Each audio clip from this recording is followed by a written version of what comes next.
Bonjour à tous, aujourd'hui nous allons parler d'immobilier à l'étranger avec Vu qui a investi à l'étranger et il va nous expliquer comment il a mis en place ces divers appartements dans différents pays. Je vous retrouve juste après.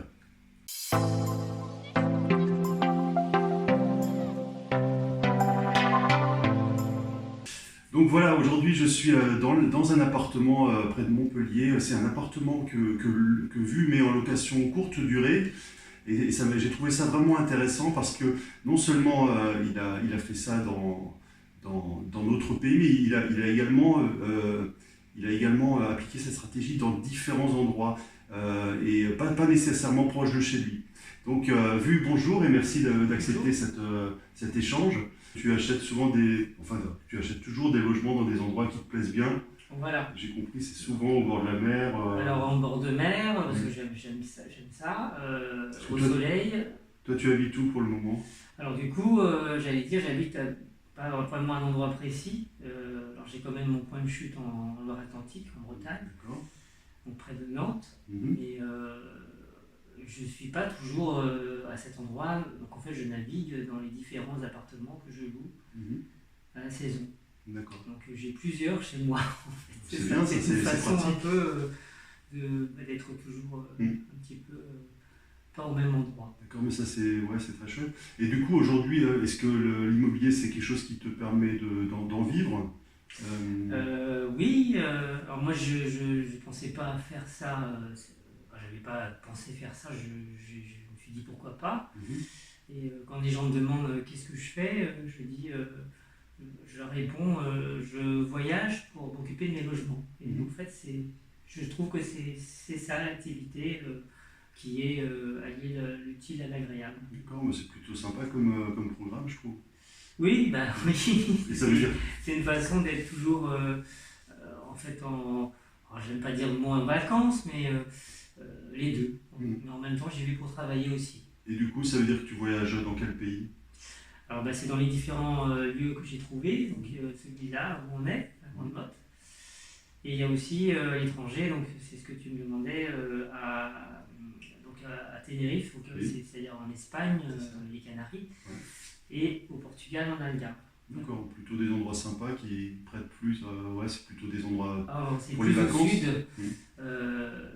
L'avantage, c'est qu'ils se louent plus longtemps qu'ici, notamment les Canaries qui se louent essentiellement l'hiver, surtout. L'hiver surtout, ouais. Mais c'est vrai que c'est un climat où il fait tout le temps bon toute l'année. Oui, donc ça se loue aussi en saison, mais la nette différence, c'est qu'en plein hiver, Mhm. c'est fortement demandé.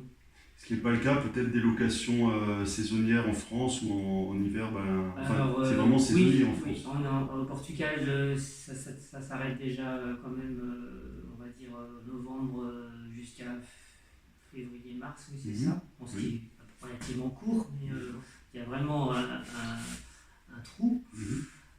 Et à la Grande Motte, alors curieusement, ça c'est drôle, non, ça se loue aussi l'hiver, mais il faut vraiment accepter les périodes courtes de 3 jours.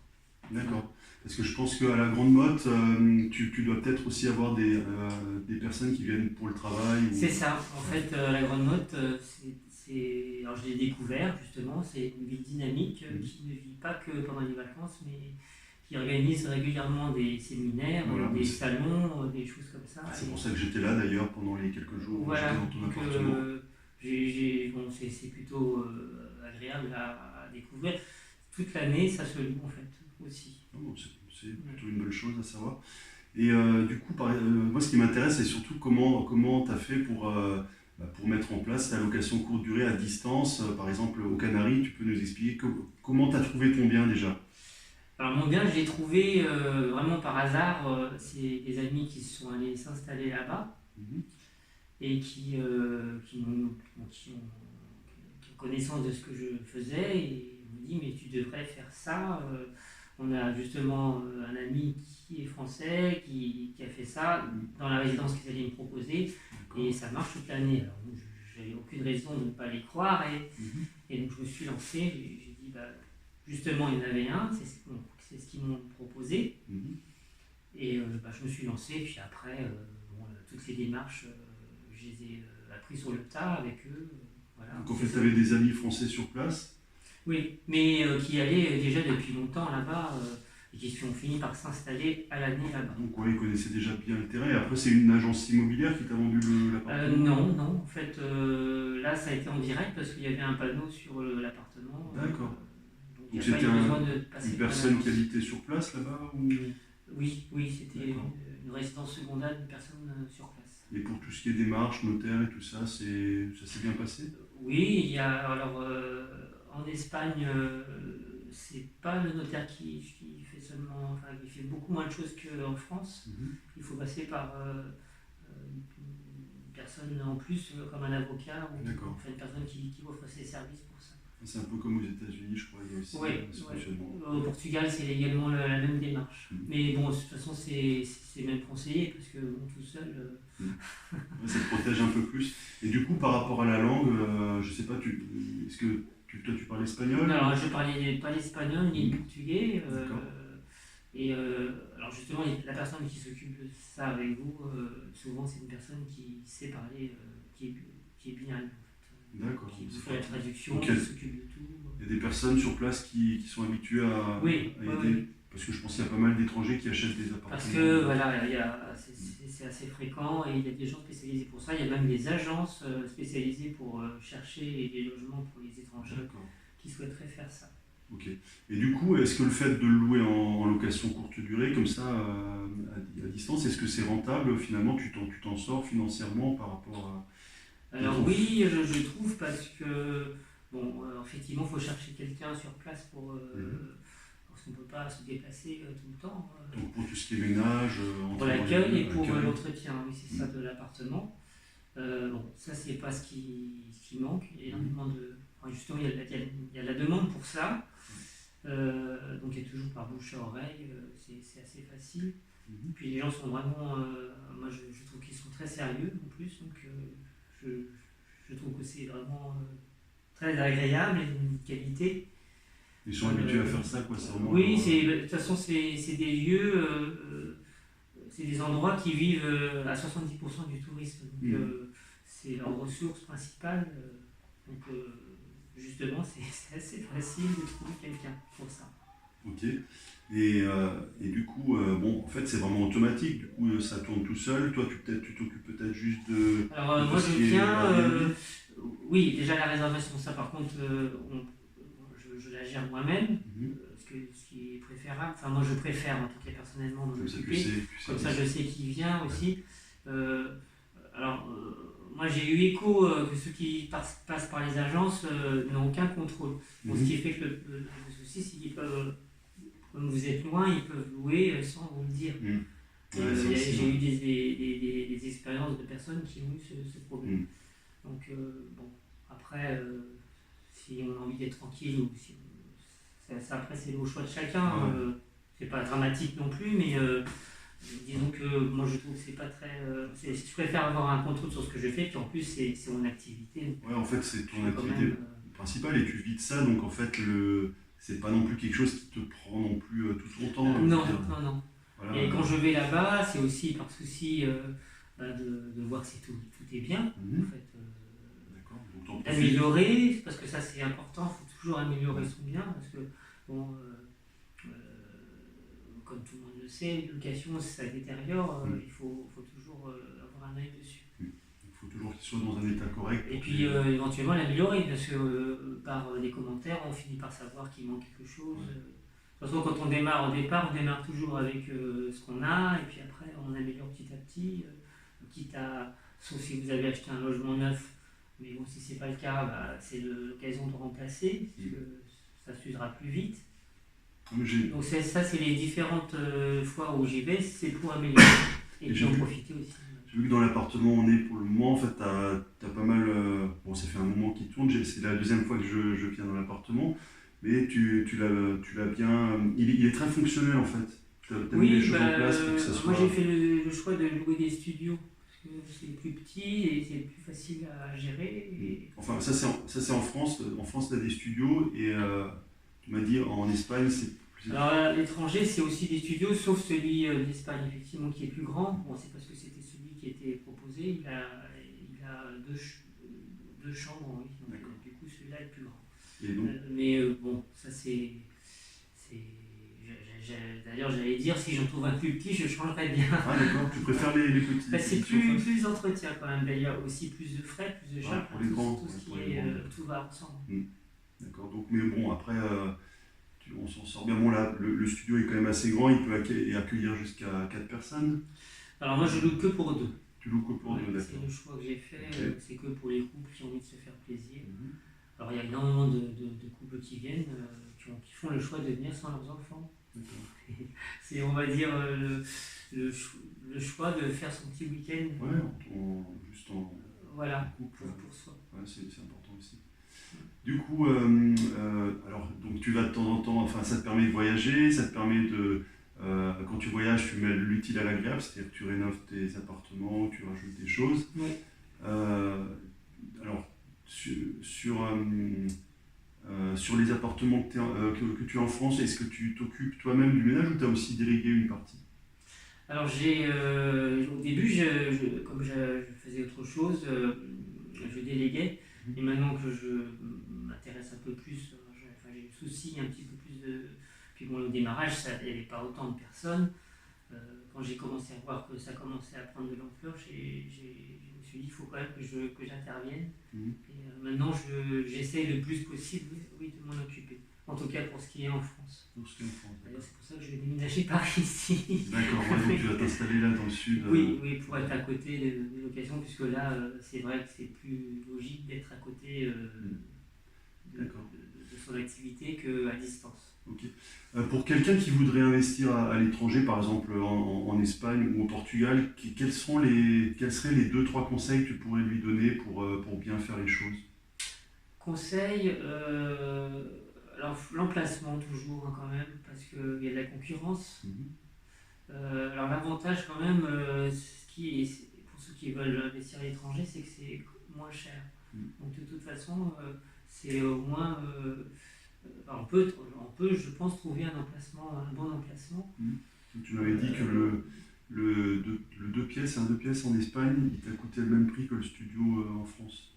Un peu plus, mais on va dire que vous ne trouverez pas l'équivalent en France. Ouais, ça sera forcément beaucoup plus cher. En France, ouais. Moi, je pense qu'il y a pour toutes les bourses. Donc, premier conseil, c'est de l'emplacement, bien choisir son emplacement. Alors toi, tu choisis vraiment bien parce qu'ils sont tous en bord de mer avec vue sur mer, donc c'est juste... Alors après, je sais que dans la résidence que je loue, dans les résidences que je loue, notamment je pensais à celle du Portugal, c'est un complexe un peu touristique, avec piscine, il y a des studios et des appartements qui n'ont pas la vue mer, mais qui se louent aussi bien, puisqu'ils sont dans le même complexe. Ça c'est ta touche personnelle, voilà, ça c'est parce que toi t'aimes bien faire plaisir, et puis peut-être aussi pour sortir du lot, mais c'est pas obligatoire. Je sais qu'il y a des personnes qui m'ont des conseils, qui ont acheté sans avoir la vue mer et qui travaillent aussi bien. D'accord, il faut juste que ça soit dans un endroit où il y a de la demande, où il y a des transports, je pense. Voilà, il faut quand même être pas trop loin du centre, où ce soit pratique. Et puis, qu'est-ce qu'il y a Et après, un conseil particulier au pays, parce que l'emplacement c'est vrai aussi en France, mais par exemple, est-ce qu'il faut bien s'entourer, justement, quand on investit, par exemple en Espagne, est-ce que c'est important de... les connaissances, c'est ça que vous voulez dire? Soit connaître comment ça fonctionne, ou alors, là tu parlais tout à l'heure d'un avocat qui t'a aidé. En fait, l'avocat, c'est que pour l'étape de l'achat. Oui, c'est ça. Et après, il ne s'occupe plus de vous. Moi, je trouve qu'après, ça se gère comme n'importe quel logement en France. Il y a juste la langue. Après, il faut parler anglais. C'est le plus facile. De toute façon, quand même, il y a quand même une particularité. Les locations à l'étranger sont essentiellement demandées par les étrangers. Donc, automatiquement, les personnes qui vont réserver chez vous, ce sont Français, minoritairement des Français. Donc, après, vous conversez avec eux en anglais, souvent, c'est pas forcément.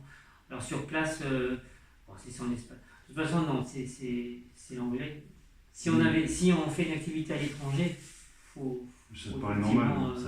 C'est plus facile de parler l'anglais. D'accord. Et donc, aujourd'hui, tu tu vis de cette activité. Donc ça a un peu changé ta vie aussi, je pense, parce qu'avant tu étais salarié. Je ne bougeais pas aussi autant. Ouais.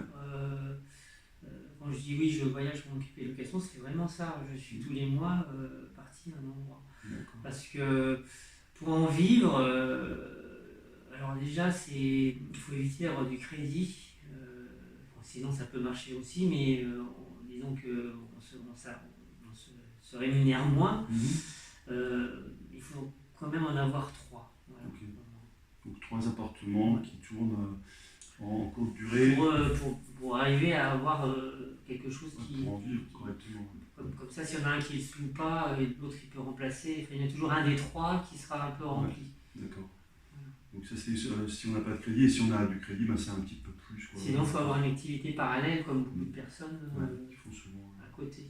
D'accord. Parce que bon, c'est pas non plus... on passe sur l'or de vivre sur ça, mais c'est un privilège de pouvoir après aller un peu partout et puis avoir vraiment son temps libre, parce que finalement on gère son temps un peu comme on veut. C'est vrai. Alors bon, après c'est vrai que pour les personnes qui nous écoutent, il y a des personnes qui font que de la location courte durée, il y en a certaines qui font d'autres stratégies immobilières. Alors ça peut être très intéressant pour toutes les personnes de penser à l'investissement à l'étranger. Alors même si c'est pas uniquement même si la personne ne vit pas que de la location courte durée, elle peut très bien acheter un appartement à l'étranger et le rajouter en complément. C'est un complément, bien sûr. Moi je pense ça peut être quelque chose qui peut être après qui peut se développer par la suite. Donc on peut commencer juste comme ça en complément, ça peut se développer. Ça peut être bien d'en acheter un, de le faire tourner en courte durée, puis peut-être dans quelques années, si on a envie, de dîner beaucoup plus souvent. Alors il y a quand même une chose seulement, c'est qu'il ne faut pas imaginer quand on achète à l'étranger, comme on a acheté moins cher, qu'on le revendra plus cher. On le revendra évidemment avec la même proportion. C'est plutôt en termes de complément de revenus et en profiter un petit peu comme une résidence secondaire. Mais c'est pas un investissement aussi rentable que si vous achetiez en France. Mais bon, après, c'est la somme. Après, c'est vrai que c'est difficile de prévoir comment l'immobilier va évoluer, que ce soit en France ou à l'étranger. Il ne faut pas trop miser là-dessus. Moi, j'en avais conscience qu'en achetant à l'étranger, c'était pas pour investir. C'est vrai qu'un conseil en général, c'est de ne pas trop miser sur le fait qu'un appartement prenne ou ne prenne pas de la valeur, parce qu'on ne sait pas le prévoir. En plus. D'accord. Écoute, en tout cas, je trouve que c'est très intéressant. Je ne sais pas, j'espère que j'ai pu répondre.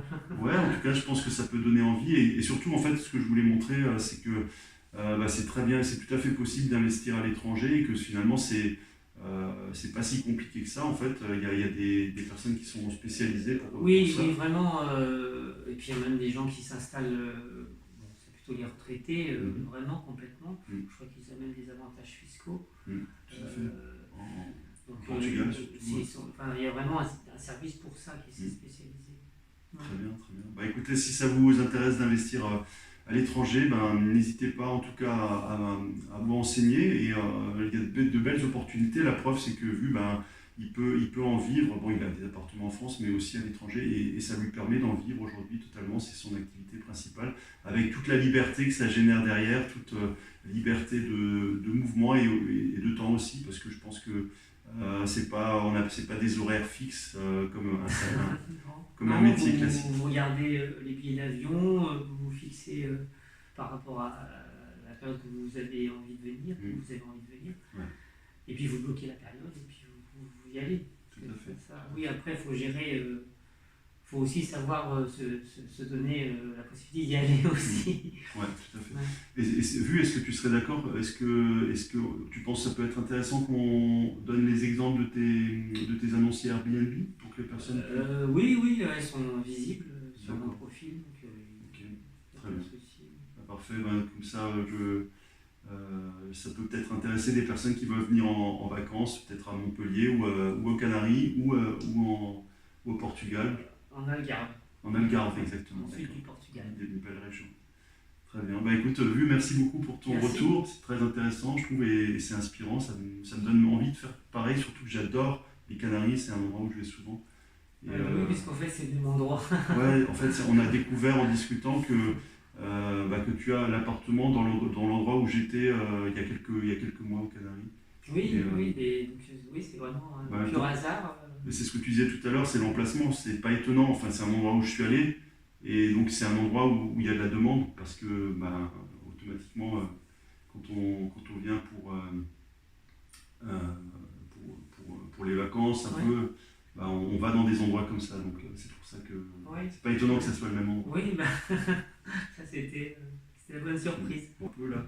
Après, Et, les prix, bon, je pense qu'il faut chercher soi-même. ouais, Hein. mais tu disais qu'au Portugal, bon, On t'as peut, on d'abord. peut dénicher des trucs vraiment, des bonnes affaires. Non, parce qu'en fait, tu as d'abord commencé par l'Espagne et ensuite, quand tu es allé au Portugal, tu pensais que ça serait à peu près dans les mêmes prix et tu as été surpris par. Bah, oui, parce que j'ai trouvé que c'était moins cher que ce que j'imaginais. Là, par contre, il n'y a personne qui m'a aidé. Hein. Mais du coup, le fait d'avoir passé le cap en Espagne, je pense que j'ai eu moins peur en Portugal. J'étais dans une dynamique déjà. Tu disais, voilà, tu l'as déjà fait en Ça Espagne. ne doit pas être si compliqué que ça, puisqu'en Espagne ça s'est fait, puisque je l'ai fait dans la foulée l'année qui suivait. Hein. D'accord.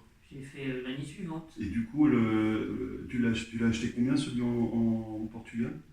Bah, Portugal, c'était 40 mètres carrés, donc un studio de 40 mètres carrés, moi c'est pas facile à trouver. Ouais.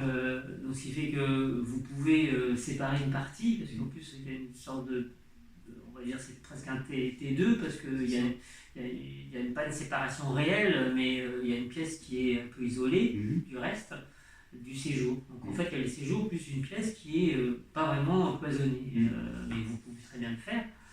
Et je l'ai acheté 65 000 euros. Pour 40 mètres carrés. Pour 40 mètres carrés. Il y a des parkings, il y a 3 piscines, il y a 2 tennis, il y a une réception, donc il y a quand même un entretien de la résidence qui est à 5 minutes du centre, et la terrasse, moi je cherchais absolument une vue mer, elle est en vue mer directe. Donc vue mer, piscine, terrasse, il y a un accueil je crois aussi. Il y a un accueil qui est ouvert 24 heures sur 24 comme un hôtel. Ouais, et donc 65 000 euros chez nous à ce prix-là, il y a des villes où à ce prix-là on n'a même pas de studio. À ce prix-là. Moi je n'ai jamais trouvé en France. Si, ça existe, mais bref, là on est. On se pose même pas trop la question presque quand on. Oui. Je pense que l'équivalent en France c'est difficile. Donc 65 000 euros, et du coup la nuitée sur ce type d'appartement, elle est à combien? Alors la nuitée, curieusement, moi je me suis un petit peu calqué sur tout ce qui est. Parce que j'étais pas le seul à louer dans ce complexe, évidemment. Donc vous êtes un petit peu obligé de vous aligner. C'est très peu cher hors saison, mais alors vous vous rattrapez en pleine saison, c'est très cher, c'est même plus cher qu'en France. Ah bon? C'est-à-dire, c'est combien alors c'est la nuitée, hein. Je sais que dans le complexe, il y a des studios qui se louent à 80 euros facile la nuit, ce que je trouve quand même assez onéreux. Moi en France, je n'ose même pas mettre ce tarif. Ouais.